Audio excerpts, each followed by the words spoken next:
Olá, turma! Bom dia, queridos e futuros oficiais da PMSE. Vamos hoje dar continuidade com o vídeo 4, a nossa disciplina Direito Penal e Processo Penal Comum. Tema de hoje, princípios. Vamos tratar rapidamente sobre os princípios que interferem diretamente no direito penal. Quais são esses princípios? Qual é a força que eles têm dentro do ordenamento jurídico, especificamente no direito penal? Tranquilo, queridos? Então vamos seguir. Mas antes de começar o tema da aula de hoje, eu quero falar um pouquinho do que nós falamos na aula passada, com relação às fontes do direito penal, que é importante saber. O direito penal, eles têm fontes imediatas e fontes mediatas. Enquanto fontes imediatas, nós temos a lei, nós temos os tratados, as convenções internacionais de direitos humanos, são chamadas de fontes imediatas ou diretas. E temos as fontes mediatas ou indiretas. Por exemplo, os costumes, os princípios gerais do direito, os atos administrativos, a doutrina, a jurisprudência. São fontes indiretas ou mediatas. Falamos também na aula passada um pouquinho sobre a interpretação da lei penal. Que a interpretação da lei penal ela pode acontecer de forma analógica, ou seja, você fazer uma interpretação que lhe dá um contexto geral do que você quer saber daquela norma. A interpretação analógica é diferente de analogia. A interpretação analógica, porque a lei contém no seu bojo, não é isso? Uma fórmula casuística, ou seja, um preceito genérico. Um preceito genérico. Já a analogia é diferente. A analogia ela não é fonte do direito. Ela não é uma forma de interpretação. A analogia é quando você tem uma ausência de uma norma concreta, específica, para aquele caso concreto, a analogia ela serve da seguinte forma: para você pegar uma norma semelhante para aplicar no caso concreto. Então, a analogia é diferente de interpretação analógica. A interpretação analógica é quando você pega uma fórmula genérica, geral, para tentar enquadrar no caso concreto, geral. Já a analogia, ela não é uma fonte, ela não é uma forma de interpretação, é apenas uma forma de autointegração. Ou seja, você achar um determinado recurso para aplicar no caso concreto, na ausência de outro. Tranquilo? Só para que os senhores possam entender. Seguindo, vamos agora falar do tema de hoje, que são princípios. Para isso, para ajudar a compreensão, eu elaborei um slide que eu já mandei já por e-mail para que os senhores possam baixar e utilizar para poder compreender o conteúdo da nossa disciplina, ok? Vou compartilhar com os senhores agora o slide que eu preparei.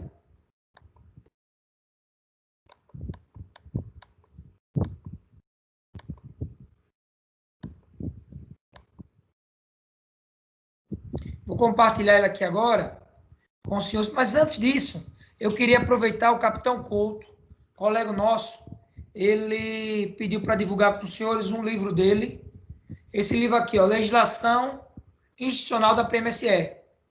Divulgar com os senhores, quem tiver interesse, que ele elaborou justamente para os alunos da PMSE, os alunos soldados, está atualizado já com código de ética.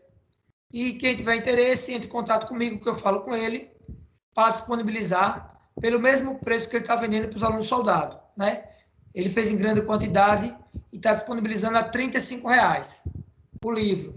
Toda a legislação da PM, inclusive o código de ética. Se alguém tiver interesse, depois entre em contato comigo pelo WhatsApp 99908-8710.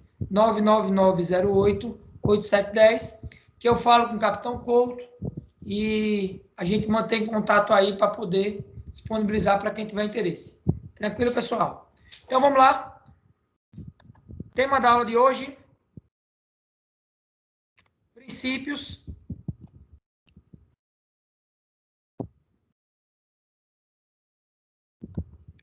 vamos trabalhar os princípios constitucionais voltados para o direito penal. Olha aí. Chamado também de direito penal constitucional. Direito penal constitucional. Os princípios constitucionais do direito penal, eles podem ser explícitos. O que é uma coisa explícita? Que está aqui latente, positivado. Ou ele pode ser implícito. Ele ser interpretado da norma. Tá ok? Qual a função desses princípios constitucionais de direito penal, Major? É orientar o legislador ordinário para a adoção de um sistema de controle penal, voltado para o quê? Para garantir a dignidade da pessoa humana, prevista no artigo 1º, inciso 3º da CF. Tranquilo? Conforme eu falei na aula passada, a importância do direito constitucional para o nosso direito penal. Vamos tratar também um pouquinho do direito penal da culpabilidade. O mínimo, direito penal mínimo, direito penal garantista e as características dos estados democráticos. Esse tema nós iremos tratar na próxima aula. Tranquilo? Vamos ver agora os princípios. Primeiro princípio que encontra-se na nossa apostila. Resumo básico. Princípio da lesividade. Significa o quê, Major, esse princípio? Esse princípio também é chamado de ofensividade.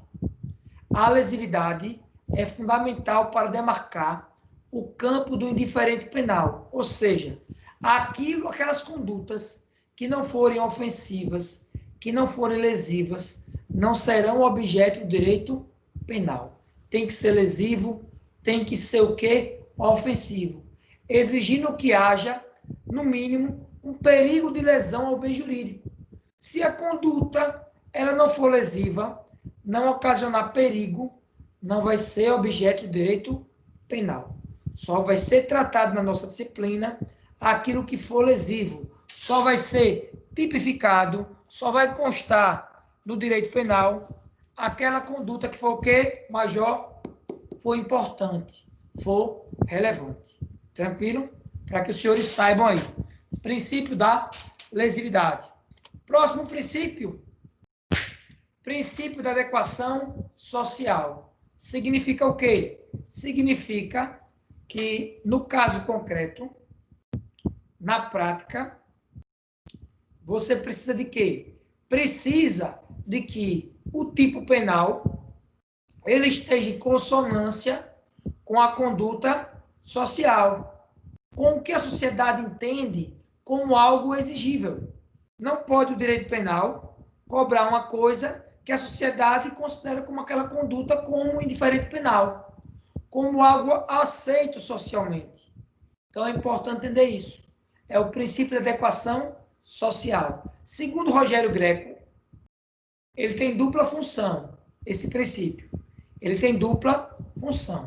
Restringir o âmbito de abrangência do tipo penal, restringir o âmbito de abrangência do tipo penal e também excluir as condutas que são consideradas aceitas. Por exemplo, o crime de adultério, que era uma conduta que não era aceita, por isso era um tipo penal, depois foi o quê? Foi retirado do ordenamento jurídico. Foi revogado o crime de adultério. Ou seja, o que era crime deixou de ser crime. Porque há uma aceitação social de que aquela conduta não seria crime. Você pode responder na esfera civil. Vamos imaginar um determinado esposo, casado, saiu com a moça, foi para o shopping, andou de mão dada, criou um constrangimento para sua esposa. Ela pode entrar com ação de dano moral, mas não na esfera penal. Tranquilo? Seguindo. Temos, com relação ainda à adequação social, observem aqui. A adequação social não se pode reputar como criminosa uma conduta que é tolerada pela sociedade, mesmo que esta se enquadre em uma descrição típica. mesmo que se enquadre, se é tolerado pela sociedade, se é aceito, não vai ser imputado uma pena, uma sanção para o seu violador. São condutas que, embora formalmente tipificadas, não é isso? Adequadamente, né, a um tipo penal, são materialmente atípicas. Por quê? São aceitas pela sociedade. Então, só vai ser punido aquilo que, em regra, na prática, não é aceito pela sociedade. Tranquilo? Vamos seguindo, então. Próximo princípio. Princípio da individualização da pena. Esses princípios, eles constam lá na apostila que eu mandei para os senhores, viu? Estão lá na apostila que eu disponibilizei para os senhores. Antes do princípio da proporcionalidade, que está na apostila, eu trouxe para frente o princípio da individualização das penas. Certo? Depois eu trato da proporcionalidade. Por que, Major? Trouxe ele primeiro. Porque você tem que entender como é que a pena, como é que a sanção ela vai ser mensurada, como é que ela vai acontecer. Primeiro, nós vimos o princípio, nós falamos aqui, da ofensividade ou lesividade, para que possa ser punido pelo direito penal, possa ser objeto.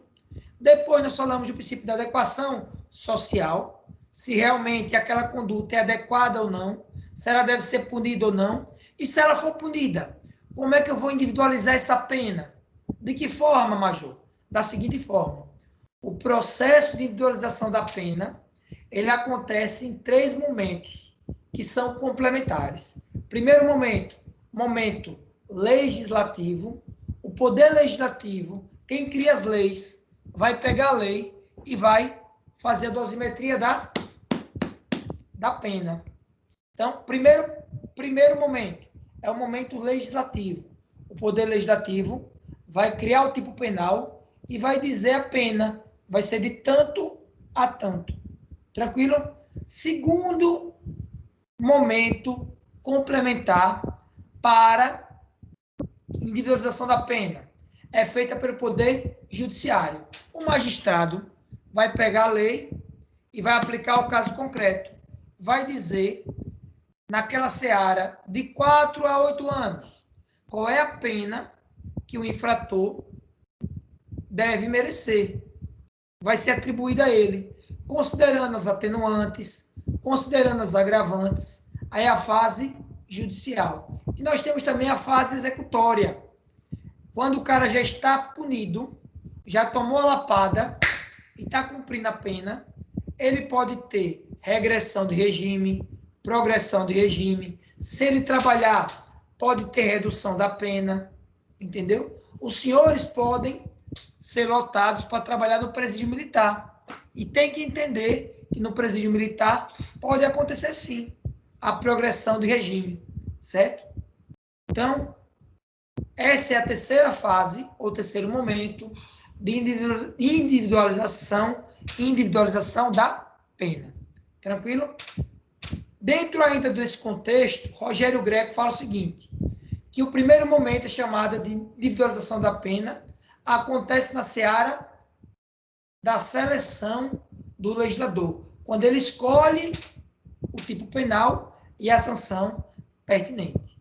Depois nós temos outras formas, que é na fase judicial e na fase executória. É uma sequência lógica. Primeiro o legislativo, depois a fase judicial, depois a fase executória. Seguindo, agora sim, vamos tratar do princípio da proporcionalidade. O princípio da proporcionalidade, ele tem 3 dimensões, 3 características intrínsecas. Primeira, a adequação. A pena criminal é um meio adequado, entre outros, para se realizar e se proteger o bem jurídico. Ou seja, a pena tem que ser o quê? Adequada para o tipo penal cometido. Ou seja, tem que ser proporcional. Você não pode pegar um tipo penal menos gravoso e dar uma pena maior que não seja adequada àquele tipo penal. Primeiro, a adequação. Segundo Critério, princípio da necessidade. A pena criminal é o meio adequado, entre outros, e também o meio necessário para dar um recado à sociedade, a dizer, se você cometer esse ilícito, você vai receber essa pena. Há uma necessidade de dar um recado à sociedade sobre quem desviar sua conduta pode ser punido com aquela pena. Então, o princípio da necessidade. E o terceiro é o princípio da proporcionalidade em sentido estrito. Ou seja, a pena deve ser proporcional à natureza e à extensão da lesão. Quanto mais grave for o crime, maior é a pena. Aí a proporcionalidade em sentido estrito. Numérico em si, né? É relacionado à proporção, à estatística, não é isso? A quantidade de anos, é a proporcionalidade em sentido estrito. Ainda sobre proporcionalidade, nós temos o seguinte: a proporcionalidade deve sempre haver a medida do que é justo, o equilíbrio entre a gravidade do fato e a sanção que ela é o quê? Imposta. Com relação à proporcionalidade entre o delito e a pena, na realidade, deve existir sempre o quê? Uma medida do justo equilíbrio, para que a pena abstrata se aplique ao caso concreto. Tranquilo? Ou seja, a intensidade da pena vai corresponder à lesão ao bem jurídico, certo? Quanto maior a lesão, maior a pena. Lembrando que pode ter também medida de segurança. Se o infrator ele tem distúrbios mentais, você pode não ter uma pena, mas uma medida de segurança. Seguindo, próximo princípio, muito importante, princípio da limitação das penas, relacionado diretamente, derivado do princípio da dignidade da pessoa humana, também chamado de princípio da humanidade. Tranquilo? Ele reflete a necessidade de se limitar as penas para garantir o quê? A dignidade da pessoa do condenado. Respeitar o seu direito humano. Não é porque ele está preso que deixou de ser chamado de humano. Por isso que esse princípio também é chamado de princípio da humanidade. Sempre que falar de princípio da humanidade ou limitação de penas, lembre que ele deriva da dignidade da pessoa humana e lembre que esse princípio, ele também é importante entender que é chamado de princípio da humanidade. Geralmente ele é aplicado à pessoa que está encarcerada, privada de sua liberdade. Falou do preso, lembre do princípio da limitação de penas, derivado da dignidade da pessoa humana, ou princípio da humanidade. Muita atenção, viu, pessoal? Isso aí não cai na prova, não. Isso aí despenca. Tranquilo? Esse princípio também, ele se remete ao disposto no artigo 5º, inciso 47. Vou falar daqui a pouco. Quando eu for para o quadro, vou falar disso aí. Tá ok? Ele também sofre influências dos princípios internacionais, dos tratados internacionais. A exemplo, o Pacto São José da Costa Rica, também chamado de Convenção Interamericana dos Direitos Humanos. Já devem ter ouvido falar disso aí, em Direitos Humanos, com o nosso major, que tratou do tema aí, Major Marcelo Silva Rocha, deve ter falado desse tema com os senhores. Tá ok? Tranquilo? E também o Major Anselmo, quando tratou do direito constitucional. Tranquilo? Vamos seguir? Limitação das penas, já falei aí, ó. Tem penas que não são permitidas no Brasil. É isso? Quais são as penas que são proibidas no Brasil, Major? Não haverá penas de quê? Pena de morte, salvo no caso de guerra declarada, pena de caráter perpétuo, pena de trabalhos forçados, pena de banimento e penas cruéis. Então, não se admite no Brasil, além da tortura, lembra que eu falei? Tortura não pode, além da tortura que não pode pena de morte, salvo se tiver guerra declarada. Pena de caráter perpétuo, pena de trabalhos forçados, pena de banimento e penas cruéis. Tudo isso aí voltado ao quê? À proteção constitucional da dignidade da pessoa humana. Tranquilo? Seguindo. Olha aí, humanidade. É vedada a aplicação ou a execução de medida que atente contra a dignidade da pessoa humana. Porque nós estamos no Estado democrático de direito. Torturar, algemar, bater, saco plástico, isso não existe, certo? Na polícia, isso não existe. São os princípios fundamentais que regem o direito penal. Então, qual é a minha dica? Algemou, delegacia. Algemou, não vai utilizar mais arma de fogo. A arma de fogo é até prender. Prendeu, algemou, precisou utilizar, não tem mais por que utilizar. Algemou, não tem tapa, não tem nada. Não tem mais nada. Algemou, delegacia. Senão você pode incorrer em abuso de autoridade. Algemou, olha a dica, algemou, delegacia. O restante, deixe que o delegado, que a Polícia Judiciária faça o papel dela. Nós só pecamos quando nós queremos fazer o papel de outra instituição, que não somos nós. Tranquilo? Papel da Polícia Civil. Interrogatório é papel de Polícia Judiciária. Nada de interrogar. Colocou, não quer dizer, não diz, algemou delegacia. Seguindo. Outros princípios relevantes, Major, o senhor vai falar? Vou. Tem outros princípios que não estão na apostila, que são relevantes também. Por exemplo, princípio da fragmentariedade. Segundo Rogério Greco, o direito penal ele só vai se preocupar com os fragmentos, com aquilo que é mais relevante. Por exemplo, eu tenho aqui, ó, olha para mim aqui, ó, aqui comigo. Eu tenho aqui, por exemplo, ó, a palavra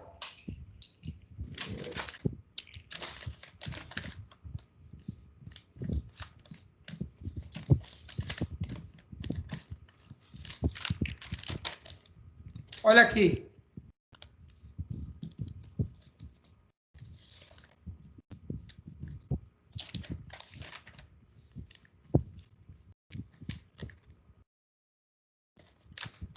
Aqui nós temos uma coisa chamada desvio de conduta. Ó. Desvio de conduta. Qualquer indivíduo, qualquer pessoa na vida, ela pode ter um desvio de conduta. Certo? Desvio de conduta. Esse desvio de conduta, a priori, só vai ser objeto do direito penal quando esse desvio de conduta virar o quê, Major? Virar um crime. Só vai ser objeto do direito penal quando esse desvio de conduta, aqui, ó, quando esse desvio de conduta, ele se transformar em um crime. Quando o desvio de conduta virar crime, aí sim ele vai ser objeto de direito penal. Porque o direito penal não se preocupa com desvio de conduta de forma geral. Certo? Mas apenas aqueles fragmentos de desvio de conduta, ó, apenas aqueles fragmentos que forem mais relevantes, mais importantes. Escolhidos aqueles bens fundamentais. Tranquilo? Por isso que o direito penal, ele não se preocupa com qualquer tipo de desvio de conduta, mas só quando ele virar o quê? Um crime.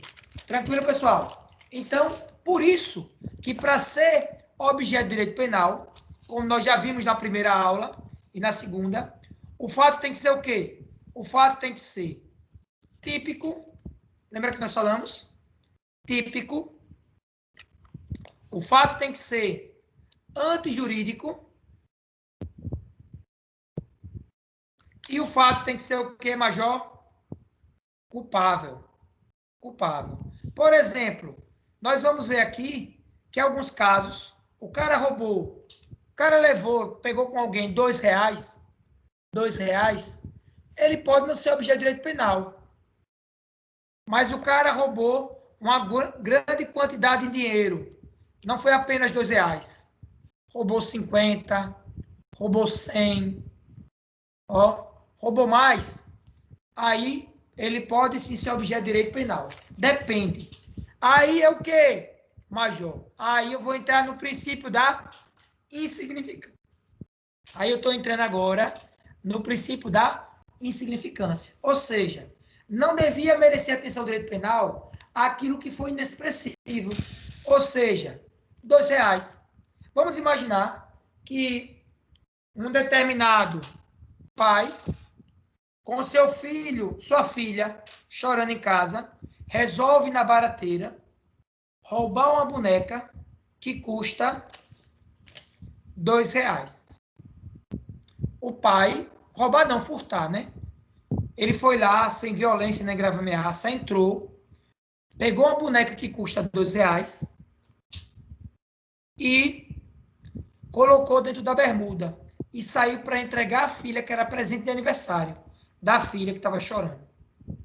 Então, esse pai que levou uma boneca que custa R$2, ele pode ser penalizado? Via de regra, o direito penal não vai penalizar ele. Por quê? Porque vai se aplicar o princípio da insignificância. Mas, Major, e eu? Tenho que prender ou vou liberar? Você pode prender. Você deve prender. Prende flagrante. Só que, possivelmente, o direito penal não vai aplicar a ele uma pena. Por quê? Princípio da insignificância. A boneca custou o quê? Custou R$2, custou R$5. Um valor insignificante. Mas se ele roubou uma boneca bebê reborn, que custa mais de R$1.000, 10 cédulas de R$100. Se for uma boneca mais cara, aí sim ele pode responder.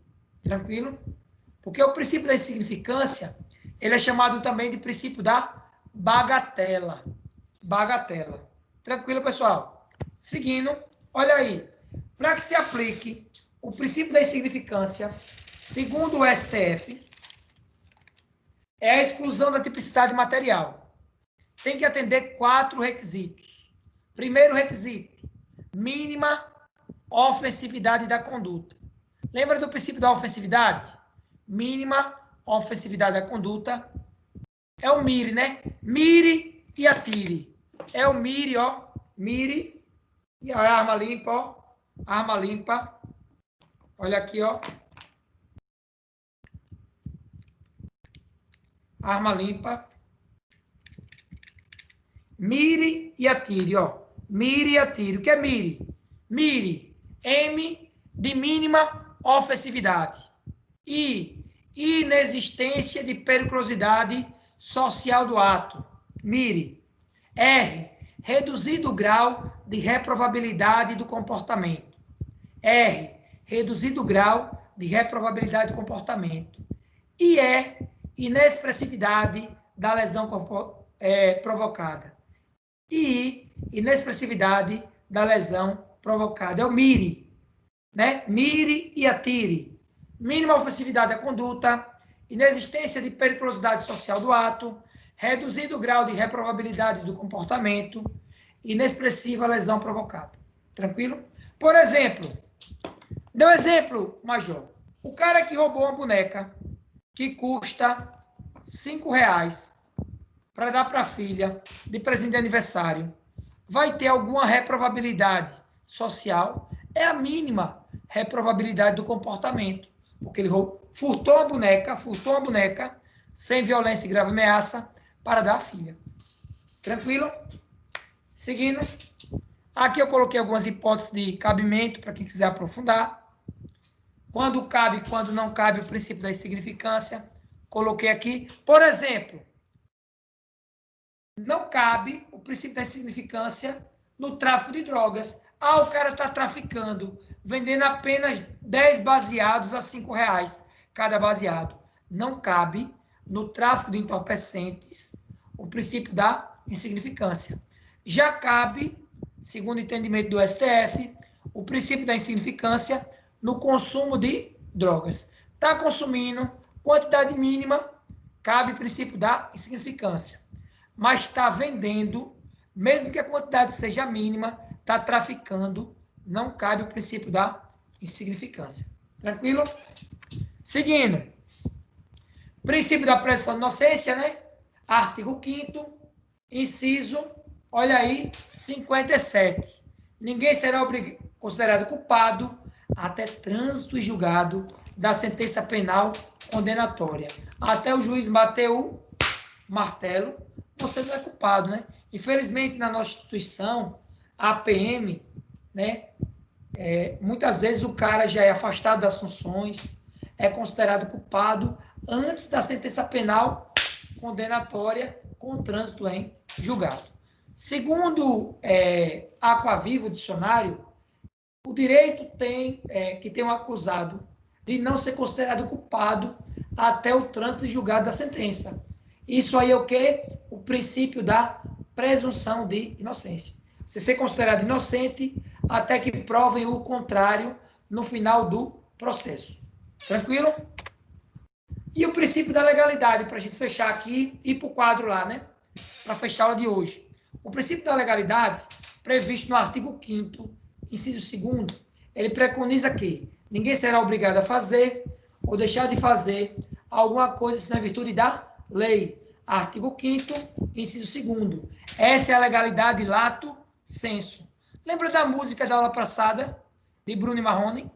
Seu guarda, eu não sou vagabundo, eu não sou delinquente, sou um cara carente que dorme na praça.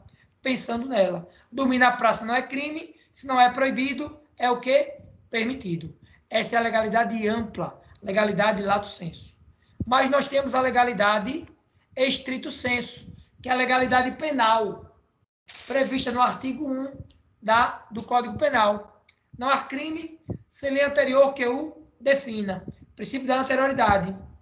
E não há pena sem prévia combinação legal. Princípio da tipicidade ou reserva legal. Para que tenha uma pena, tem que a lei dizer qual a combinação legal, qual a pena que você vai pegar de tanto a tantos anos. Deu para entender? Princípio da legalidade estrito sensu, ou legalidade restrita, ou legalidade penal. Não há crime sem lei anterior que o defina, nem pena sem prévia combinação legal. Tranquilo? Nulo crime, nula pena, sine lege. Latim, nulo crime, nula pena, sine lege. Tranquilo? Nulo crime, nula pena, sine lege. Previsto também no artigo 5º da CF, inciso 39. Certo? Fala do princípio do postulado da reserva legal. Tranquilo? Como nós falamos aqui, é reservada a lei. Só lei pode estabelecer uma pena. Não pode um decreto, não pode uma portaria, não pode nenhum tipo de ato normativo. Só a lei pode definir a pena. Tranquilo? Fechou? Princípio da legalidade fechando aí, ó. Ele se divide em anterioridade, segundo o qual a pessoa só pode ser punida se, na época do fato praticado, já existia em vigor uma pena, uma lei que previa uma pena. Se na época que você praticou o ato ilícito não tinha aquele tipo penal ainda, você não pode ser punido. A lei tem que ser o quê? Anterior. Princípio da anterioridade. E, por fim, o princípio da reserva legal, segundo o qual apenas a lei pode descrever condutas criminosas. Não pode uma portaria, não pode um decreto prever uma conduta. Não pode um ato normativo prever. Só pode quem? Lei. Por isso que é reserva legal. Valeu, queridos futuros oficiais da PM. Então, se, por exemplo, Tício cometeu um crime contra Mévio e o crime, aquele ato, ainda não era considerado dentro da lei como crime, era um projeto de lei ainda, então não pode Tício ser punido pela pena prevista naquele crime, porque quando ele praticou o ato, ainda não existia o tipo penal, certo? Existia um projeto, uma expectativa, mas ainda não existia. Para que seja punido, segundo o princípio da legalidade estrita, ou o princípio da legalidade penal, não há crime sem lei anterior que o defina. A lei tem que ser o quê? Anterior. E não há pena sem prévia combinação legal. Ou seja, tem que ter a previsão legal, reserva da lei. Tranquilo? Para que Tício seja punido, tem que ter uma lei anterior e tem que essa lei dizer qual a pena prevista para aquele crime que ele praticou contra Mévio. Tranquilo? Fechamos aí, sem dúvidas. Major, não entendi. Major, não entendi. Quer que eu desenhe? Quer que eu desenhe? Então, eu vou desenhar. Tá aqui, ó, o desenhozinho, certo? Quais são os princípios que regem o direito penal? Princípio da lesividade e ofensividade, princípio da alteridade, personalidade e transigência, culpabilidade, adequação social, humanidade, legalidade e intervenção mínima. Esses são os principais princípios. Para os senhores darem uma lida, coloquei no slide e vou mandar para os senhores. Tranquilo? Fechou? Próxima aula, vamos trabalhar um pouquinho agora, certo? Já o tempo do crime. Teorias que envolvem o tempo do crime. O momento da prática do crime, para que você, policial, possa conhecer as regrinhas básicas. Mas antes disso, de adentrar isso na nossa apostila, vamos para cá para o quadro, comigo. Deixa eu voltar aqui.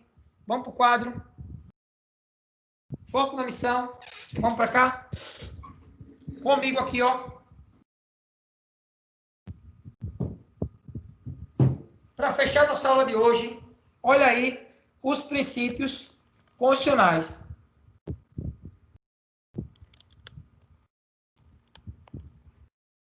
Deixa eu afastar um pouquinho.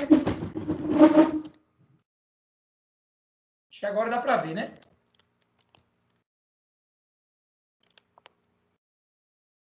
Pronto, vamos lá. Aqui comigo. Foco na missão. Essas fotos aí, eu vou mandar para os senhores por e-mail, viu? Todas essas fotos aqui, tá, vou mandar para os senhores por e-mail. Tranquilo?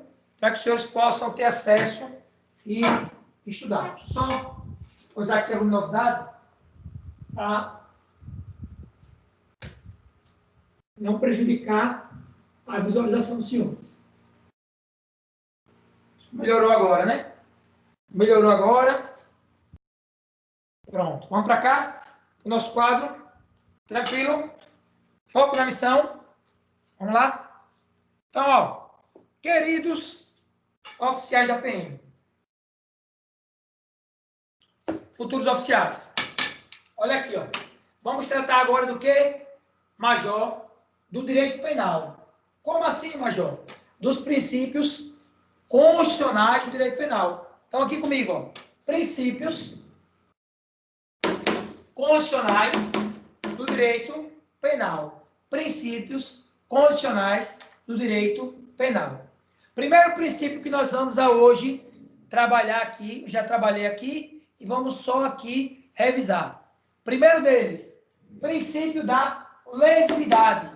Se cair na prova, princípio da lesividade, entenda-se como sendo também princípio da ofensividade. Então, não esqueçam, princípio da lesividade, entenda-se também princípio da ofensividade. Tranquilo, pessoal? Até aí, tudo joinha? Tudo tranquilo? Vamos seguir, então.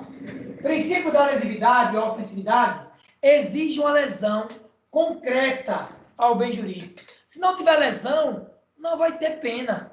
Para que tenha uma pena, para que seja objeto de direito penal, tem que ter uma lesão. Lesão, não é tesão não, viu? Cuidado. Não confundam lesão com tesão. Não é tesão, é lesão. Lesão ao bem jurídico tutelado. Ou seja, qual é o bem jurídico tutelado, Major, que eu posso citar aqui? Vou citar alguns aqui, ó. Olha aqui, ó. VLISP. Por exemplo, o que é VLISP, Major? VLISP é, por exemplo, vida, liberdade, igualdade, segurança e propriedade. São bens fundamentais do ser humano. VLISP, previsto no caput do artigo 5º da Constituição. Vida, liberdade, igualdade, segurança e propriedade. Se tiver uma ofensa a esses bens jurídicos, uma lesão corporal, por exemplo, princípio da lesividade.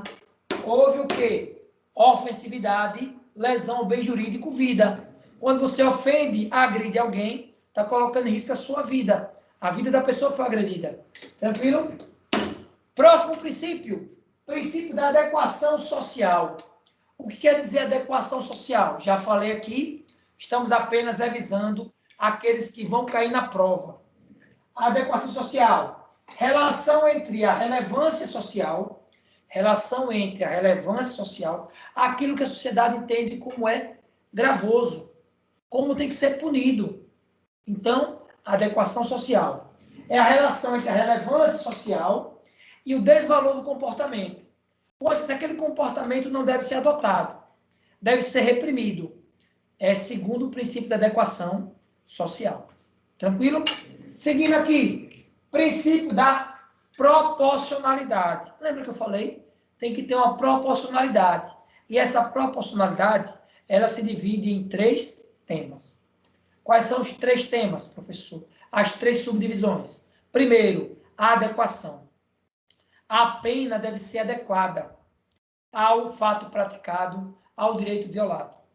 Então, quando você viola a vida é um bem jurídico de grande importância. Sem vida você não tem patrimônio, não tem liberdade, não tem segurança. Quando você viola a vida, a pena, a lapada, tem que ser maior. Você violou a vida. Diferentemente quando você viola o patrimônio, quando você furta, né, de forma ardilosa, quando você rouba com violência ou grave ameaça.